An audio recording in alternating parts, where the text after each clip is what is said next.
नागपुर में जो हिंसा हुई उसको लेकर पुलिस का एक्शन लगातार जारी है और गिरफ्तारियां भी की जा रही है, लेकिन इसके पीछे कहा जा रहा है कि बहुत सारे लोगों का हाथ है। अब तक 50 लोगों की गिरफ्तारी हो चुकी है, लेकिन रिपब्लिक भारत सवाल पूछता है और वो सवाल ये कि आखिरकार नागपुर में जो दंगा हुआ किसकी मंशा है। दूसरा सवाल ये उठता है कि आखिरकार नागपुर हिंसा में आखिरकार किसका हाथ है।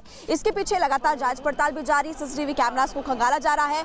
नागपुर को आखिरकार किसने सुलगाया, ये भी एक सवाल खड़ा होता है। औरंगजेब के खिलाफ प्रदर्शन से आखिरकार कौन जला, जिसके बाद यह आगजनी पथराव किया गया, पुलिस पर हमला किया गया। और आखिरी सवाल यह है कि आखिरकार सियासत क्यों हो रही है और क्यों इसके पीछे लगातार जो राजनेता सियासत कर रहे हैं। लगातार इस पूरे मामले को लेकर जांच भी की जा रही है, लेकिन अब आपको बताते हैं कि किसकी तरफ से क्या बयान सामने आया। रिपोर्ट देखिए।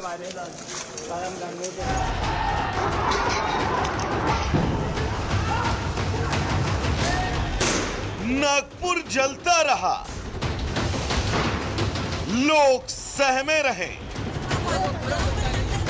आगजनी,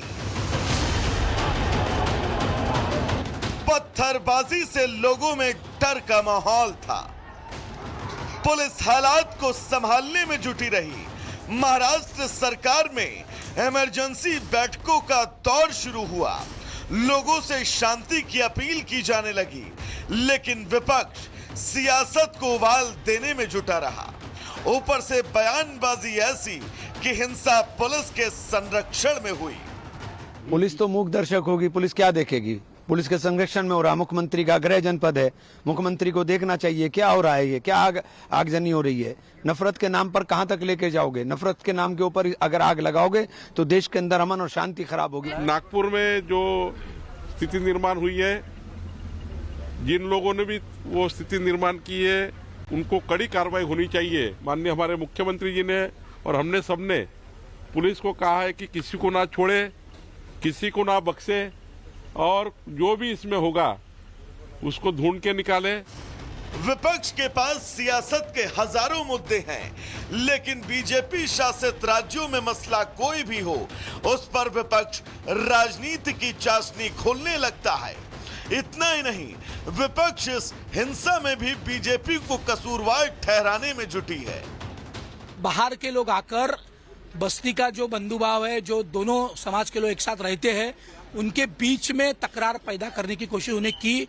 बहुत सारी गाड़ियां जलाई। महल परिसर के बाहर के लोगों ने आकर ये सारा आगजनी की घटनाएं की है।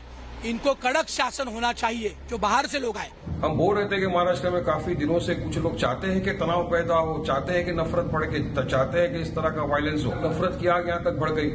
अब देखिए किसने इनको इजाजत दिया था यहाँ पर जाके आंदोलन करना। एक 400 साल पुराना औरंगजेब का मुद्दा लेकर बीजेपी सरकार तमाम मुद्दों से ध्यान भटका दी है और अब ये हद पे आ गई, नफरत यहाँ तक फैल रही। औरंगजेब आक्रांता था जिसने देश में जुल्मों सितम किए। उसके जुल्मों का शिकार हर भारतीय हुआ। ये बात इतिहास के पन्ने चीख चीख कर कहते हैं। लेकिन विपक्ष को हिंसा पर भी सियासत करना है। ऐसे में सवाल ये कि क्या ऐसी हिंसा में भी विपक्ष सिर्फ और सिर्फ एक मजहब को बैसाखी बनाकर अपने सियासी तुष्टीकरण की रोटी को सेकता रहेगा। Bureau report, Republic Bharat. और इसी बीच एक और बड़ी खबर सामने आ रही है। 70 आरोपी को हिरासत में लिया गया है। लगातार देखिए पुलिस गिरफ्तारियां कर रही है, पुलिस का एक्शन लगातार देखने को मिल रहा है। और इसी बीच बड़ी खबर यह है कि अब तक 70 आरोपी को हिरासत में लिया गया है और 10 थाना इलाकों में कर्फ्यू लागू है। अगले आदेश तक इन इलाकों में कर्फ्यू लागू रहेगा और धारा 163 भी लागू है। कुल मिलाकर लगातार पुलिस का एक्शन अब हिंसा को लेकर देखने को मिल रहा है और साथ ही साथ 70 आरोपियों को हिरासत में लिया गया है। तो नागपुर को जलाने की कोशिश क्यों की गई, आखिर इसके पीछे किसका हाथ है, तमाम ऐसे सवाल है। क्या भड़काऊ बयान दिए गए, इसके बाद हिंसा भड़की है क्योंकि अचानक से दर्जनों भीड़ वहां पर इकट्ठा हो जाती है। इसके बाद दो पक्षों में बहसबाजी होती है और इसके बाद जो पूरा विवाद है वो हिंसक रूप ले लेता है। इसके बाद पूरा माहौल नागपुर में खराब हो जाता है और इसी बीच खबर ये कि 70 आरोपियों को हिरासत में लिया गया।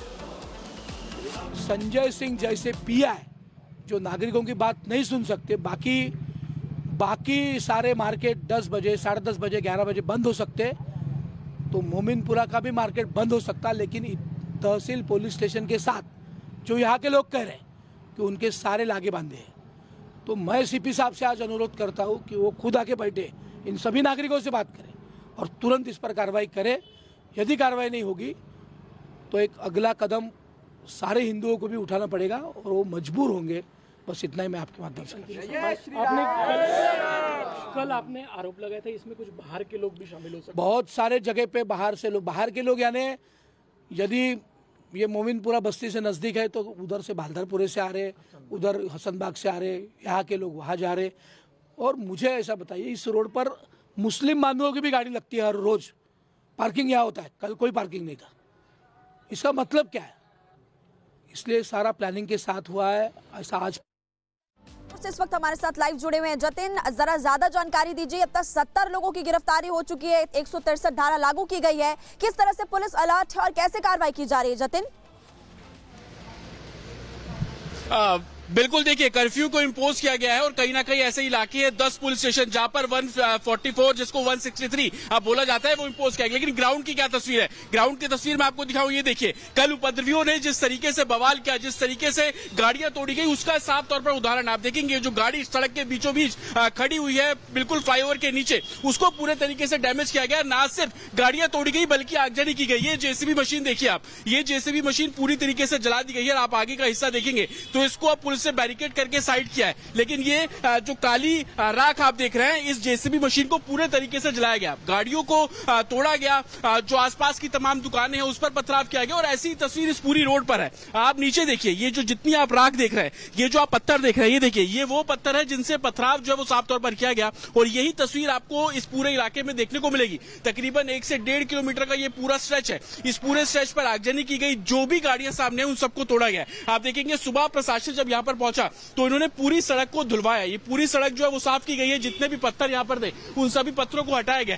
दूसरी तरफ आप ये दुकानों के बोर्ड देखिए, इन दुकानों के बोर्ड जहां जहां आपको बीच बीच में फटे हुए नजर आएंगे वहां पर पथराव की गई। और कहीं ना कहीं निशाना उन गाड़ियों को बनाया गया, निशाना उन दुकानों को बनाया गया। जितनी नुकसान जो है पहुंचा सके उतना नुकसान पहुंचाने की जो कोशिश है वो की गई। आप ये दुकान देखिए, इसके ऊपर पूरे तरीके से जो पथराव है किया गया। ये आप लाइटें देख रहे हैं, जो लाइट्स लगी होती है दुकानों के बाहर, उनको किस तरीके से तोड़ा गया। लेकिन सबसे महत्वपूर्ण तस्वीर आप ये देखिए, सीसीटीवी कैमरा। ये जो सीसीटीवी कैमरा यहाँ पर लगा हुआ था, उपद्रवियों ने ना सिर्फ तोड़फोड़ की बल्कि इस सीसीटीवी कैमरे को भी साफ तौर पर तोड़ा गया। तो कहीं ना कहीं सबूतों को नष्ट करने की कोशिश भी कल यहाँ पर की गई। और तमाम जो पत्थर आप ये देखिए, ये जो लाल पत्थर है आपको यहाँ पर साफ तौर पर नजर आ जाएंगे और यही पत्थर है जो पथराव किया गया। प्रशासन की कोशिश ये है कि इस पूरी सड़क को साफ किया जाए ताकि सिचुएशन को जो है वो नॉर्मल किया जाए। हम जैसे जैसे आगे बढ़ेंगे मैं आपको तस्वीरें दिखाता हुआ चलूंगा। यहाँ पर आप देखेंगे कि तमाम जो एडमिनिस्ट्रेशन से जुड़े लोग हैं वो यहाँ पर क्लीन कर रहे हैं, जो सड़क है उसको पूरे तरीके से साफ कर रहे हैं और जो पत्थरबाजी है उसको क्लियर किया जा रहा है। आप ये देखिए जेसीबी मशीन यहाँ पर जा रही है और उसके आगे आप देखेंगे तमाम जो पत्थर है वो पड़े हुए हैं, पूरे रोड को क्लियर किया जा रहा है।